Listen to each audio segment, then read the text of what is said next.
Welcome to the Rejuvaness Podcast. I'm Dr. Rosie Roeder. And I'm Andrea Sparr.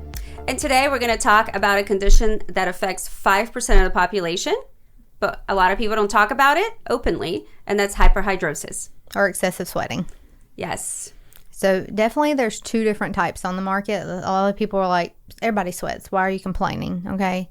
Hyperhidrosis is an overabundance of sweat. People sweat more than the normal person. They sweat in their hands, their scalp, their feet. They're changing clothes multiple times a day. And these people get so embarrassed that they can't even leave their house, go to company events. So it can definitely be life-altering. And we're not talking just about situations in which there's some anxiety, like you're going to an interview or you're going on a first date, right? This is just normal day-to-day activities, and they have stains under their armpits, right? Yep, and it's chronic, and they can't even keep their pen in their hand that their hands are sweating so much. I do know some people that come to me for one of the treatments you're going to describe for that, but I don't see it as often as the dermatologists see them. So we're going to start by kind of going through the basics. What is hyperhidrosis? You did a small introduction of that, but biologically where it starts, and then we'll guide you through the treatment from the most basic to the most invasive. So any sweat that your body produces anyway is more for like temperature regulation, and people that overproduce sweat, they're kind of outside that realm of it's just helping the temperature on the body. Hyperhidrosis has two different types. There's primary and secondary, and primary can happen for no rhyme or reason. Okay, people can just have excessive sweating, whether they're nervous, whether they're just waking up from their sleep, working out. There's no rhyme or reason. And then secondary hyperhidrosis, there's some medical term or medication or medical condition or medication that's behind it that is causing you to produce excess sweat. So there's some antipsychotic meds that can cause it. There's some other over-the-counter like products that people use that irritate the skin where the skin's trying to sweat as much. Thyroid disease, diabetes, and even a tumor in the brain can actually cause you to oversweat. Wow. And some of those you can't avoid, right? Right. You have to take that medication. So now we have to deal with the secondary effects of it. But is the treatment any different? Not really. I mean, again, so the baseline treatment for both of them would be to use an antiperspirant, and the best time to use that is at night. A lot of people don't understand why you have to put your antiperspirant on at night when you're out and about during the day and you're sweating. But your sweat glands are actually the least reactive when you're sleeping, you're not moving, and your body's at a calm state. So when you add that in, and most antiperspirants have an ingredient called aluminum salt, basically, and what that does is it combines with the actual sweat that's coming out, and it causes a little blocker plug in the actual sweat glands, and it slows the amount of sweat that comes out. Antiperspirants are best used morning and night, and there's several over the counter, and I even have one here today from a brand that I always recommend to my patients if they just want to try something over the counter called MyCarpe. And this is a great company because the people that actually invented this company got tired of the over the counter products not working, and so they created their own brand. So this is over the counter? This is over the counter. Can I look at it? Yeah. Okay. They make many ingredients or many products that actually have like lotions for your hands, thigh lotions, boob sweat lotions, scalp. What? They have a whole night conditioning treatment where it's got a roller and pads and stuff like that. And then they make scented and unscented actual antiperspirants that you can use. And again, it'll explain on the front that it is best used morning and night. So you go to sleep, put it on, wake up in the morning, you can shower, you reapply before you go about your business. And they're really good products. I actually used their thigh sweat lotion when we went to Asheville last summer, and it was just hot and sweaty out there, and it dries pretty quick. And you know how I love smells, and it smells really good. That one's really good. And like I said, this is a good company because they'll actually even send us at the office samples for patients. They even make wipes that you can keep in your hand, in your bag too, if you need them, if you're sweating more. Okay. Cool. And I have teenage boys. Yep. So you know I'm going to be getting some of these for them. Once you kind of max out on these and you need a prescription antiperspirant, you're looking at something like Drysol, which is an aluminum chloride, and that also does the exact same thing, but at a prescription strength base where it's actually mixing in the compound and causing those pores to be clogged, so it slows. That you kind of have to get in a mood where you're using it 2 to 3 times at night to begin with to slow the sweat down, and it's all about the maintenance. I tell everybody for everything that you use for dermatologic conditions, it's going to be all about the maintenance. Yes. I need a shirt that says that because I literally say that for everything, but it's true. If you get in a good maintenance routine, you're limiting yourself the exposure of having more chronic breakthroughs, having more sweat coming through, and you needing products every single day. And some of these products you can't use every single day. So Drysol in general, which is aluminum chloride. You put it on 2 to 3 nights in a row or until you stop sweating, so anhydrosis, and then weekly, a couple of nights a week after that as a maintenance mode. Okay. Other over-the-counter products that are like this have the same ingredients but at a lesser strength. So if you've already tried 1 or 2 antiperspirants over the counter, I always recommend seeing a dermatologist just so you can start on something that's still stronger that you may not have to use as much before things can get worse. Okay. Most sweating occurs young and adolescent years. So most of these people that I see are in their 50s, they've been dealing with this their entire life, and they're like, I've tried everything over the counter on the market.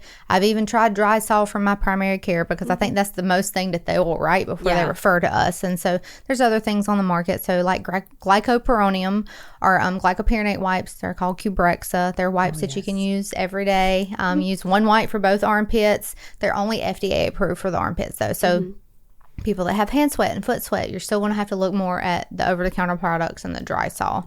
There's glycopyranate pills, so the anticholinergic effects from the pill, though, dry out the entire body. Yes, and not the dry just mouth, the cotton mouth, people don't like that. And not just the armpit area. So, and that can actually cause long-term problems. Even though, like, I've even researched for some patients that have come to me that have been on glycopyranate oral for years, there's no long-term studies to show what that anticholinergic effect is going to cause on you long-term. So I try and tell people, let's try and add something else, maybe taper down, because some people even take it 3 times a day, and that's just really, really drying them out. So this is my sweat version of, I'm going to say, using a product like this for small indications or event stuff.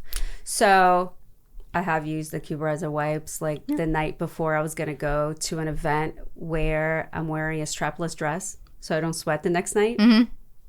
It's a good or bad thing.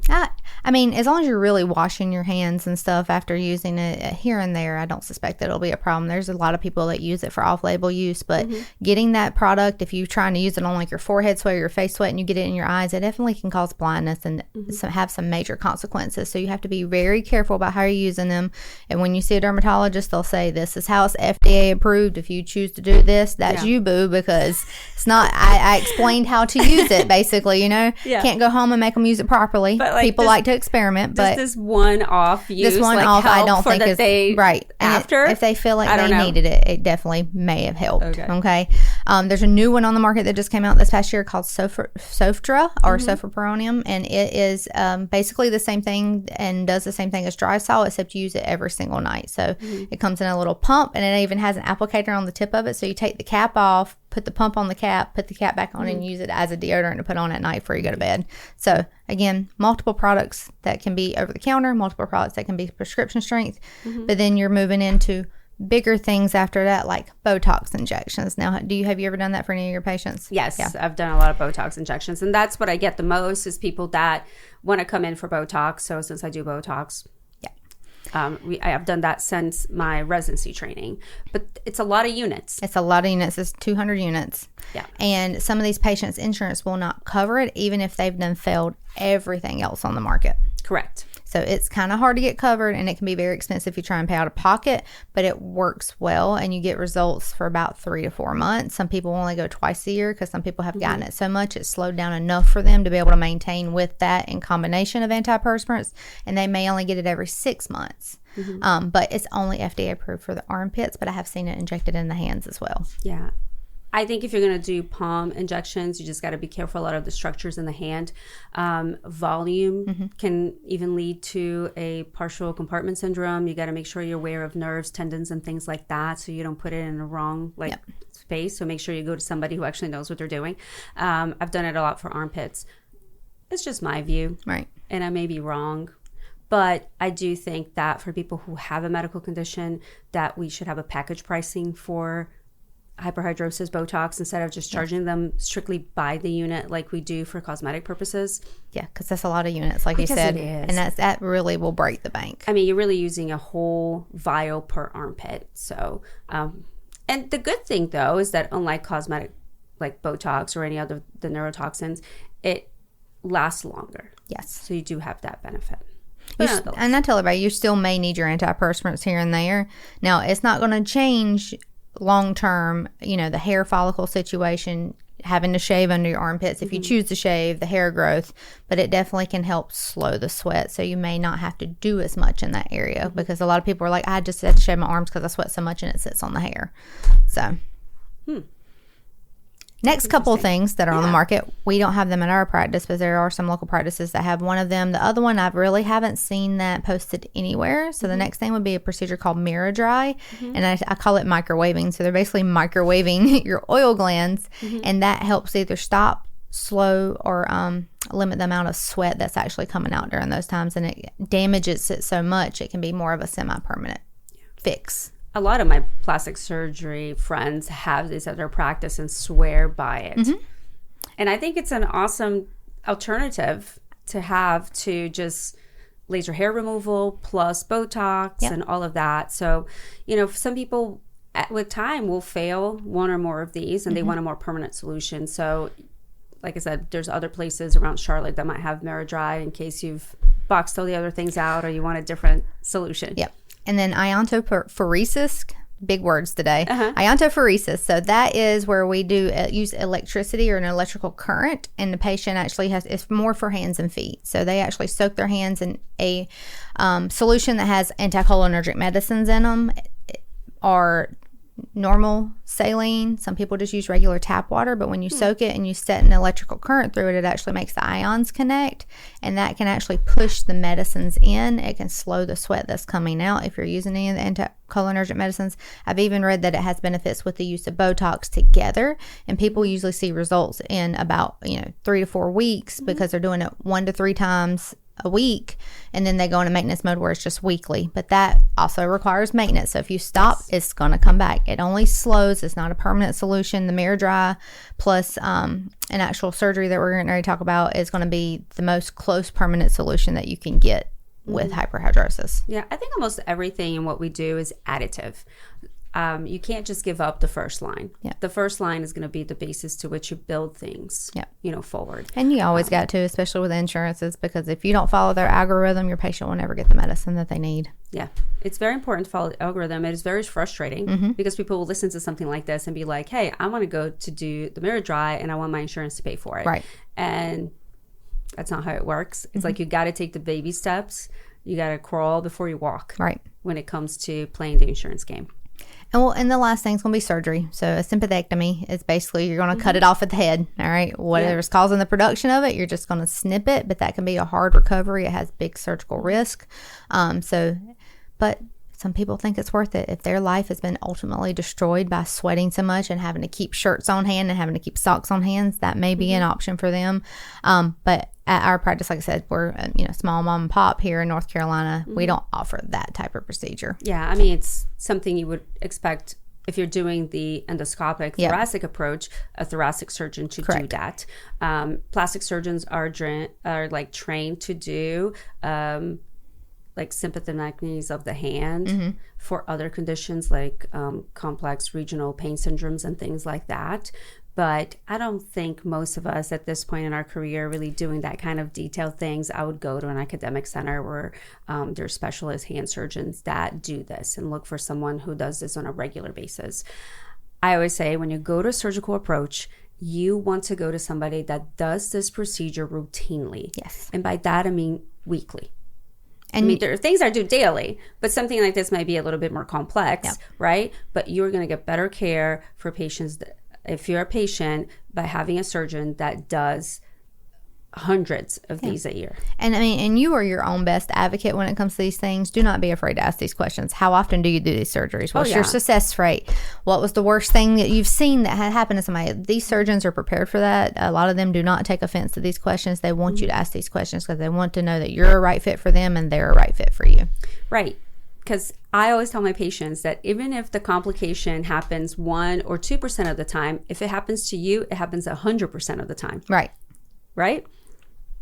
So it's rare, and people kind of want to hold on to 98% of the time it goes well. That's correct. Mm-hmm. But if you're a part of the 1 or 2%, that kind of sucks. And that's kind of where it gets turned around on, well, it's the provider's fault. Yeah. Because it was a side effect that was discussed, Right. And I was like, no, it wasn't. I mean, this is something you signed up for. This could potentially happen, and you are unfortunately in that 1%. And a lot of people just don't believe that they can fall in that 1 and 2%. I'm going to ask you something controversial that you may or may not be prepared to answer, but I'm going to ask you anyways. So when we talk about deodorants, right, and antiperspirants and the effects of aluminum in your deodorant or all other chemicals. We're going to talk about cancer. Yes, we're going to talk about cancer. So perfect. I got you on this one too, because studies were kind of trying to get people to show or say that products like aluminum can cause Alzheimer's, that they can cause cancer, and there is no study that shows that, okay? Even if you go on to the Cancer Society website or the Alzheimer's Association, there's no link that they can put together for aluminum and Alzheimer's, and then aluminum and then actual cancer. Well, specifically breast cancer. Yeah, specifically breast cancer. Because I have a lot of breast cancer patients, and the first thing they do is try to drop their deodorant to think that this is somehow going to now help in any way, shape, or form. And it gets worse. Yeah. And it's okay. Right. Yeah. And like I said, and I guarantee there's still studies going on, but there's nothing that they've been able to find that can link both of those products. Well, unfortunately, I feel like we're in the age of pseudoscience. Yes. Right? Where like things are half-truths are portrayed out there. And when there's not enough evidence, it's like it's bad, right? But we're, as people who advocate for science and for factual-based care, like we want to adhere to what we know. And if we don't know, we tell you, like, we don't know, right? We are considered the patient whole. Just because we adhere to science doesn't mean we're just trying to sell you on something, right? Meaning a treatment or a product without understanding the consequences to your whole being. So it's okay to wear your deodorant. Yes, it is. And if you choose not to wear it, it's okay too. Right. But, you know, we don't know any studies that find that there's a link. And if people use these antiperspirants or like the dry saw and they still feel like they're still getting an odor, I always recommend adding a benzoyl peroxide wash in. Benzoyl peroxide is an antimicrobial, so it actually takes down the bacteria that's on the skin and the sweat. And so when it's coming out, it's blocking it. So it actually helps with odor under the armpits as well. So just a small change in that situation. If you decide you don't want to wear specific deodorants and you just want to use the dry saw, because it's usually a liquid that just gets wiped on and it dries pretty quickly, you can always add in some extra things topically like a benzoyl peroxide wash to help fight odor if that's your next concern. Yeah. And I'm Brazilian, so we shower like 2 or 3 times a day. There's nothing wrong with Dial or Dove soap too as the beginning part a lot of people this process, like, you know, and just good hygiene, like the native deodorants and stuff that are all natural, and you can still smell like bacteria and stuff coming through, and they're still not blocking the pores. So people will continue to change stuff. There will always be new things on the market. So if you or somebody you know has been experiencing this, it may be time to reach out to your dermatologist to see if there's something that small change that they can add in to even minimize the shame or the resentment that they have of going out to job stuff, because they're like, I got to change 47 times before I even get there. Right. So it's just one of those things. It's always nice to have a conversation, whether you choose to do any treatment through the provider that is prescribed, that's fine. But it's always nice to get more information, because like I said, the information about it causing cancer is the same thing as when you were a kid and you were picking at a mole and your mom's like, if you keep picking at that, it's going to turn into cancer. Right. It only took one person to say it. Right. And it's just wildfire after that. Right.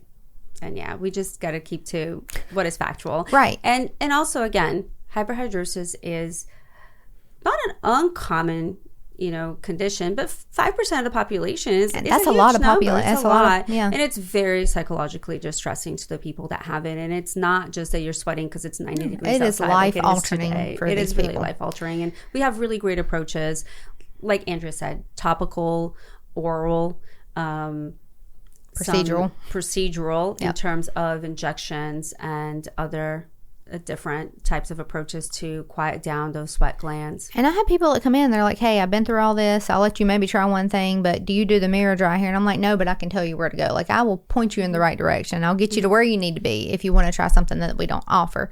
But like I said, it just takes you coming in and talking for you to get all the information. Okay. Yeah, great. Well, I think I learned a lot. And it's I'm not going to use my Vanity Cube Reza anymore, though. I'm just going to go to, like, carb.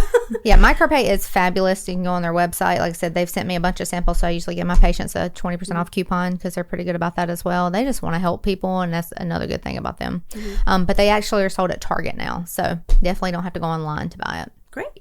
All right. right. Well, I hope you guys learned a lot about hyperhidrosis, the condition about excessive sweating that about 5% of the population has, and with great alternatives Most for treatment. of them probably live here in the South because it's supposed to be 101 today. I tell everybody we're sweating butter at this point. I'm Dr. Rosie Roeder. And I'm Andrea Sparr. And we're the Rejuvaness Podcast. We'll catch you next time. And don't forget to like, comment, and share below.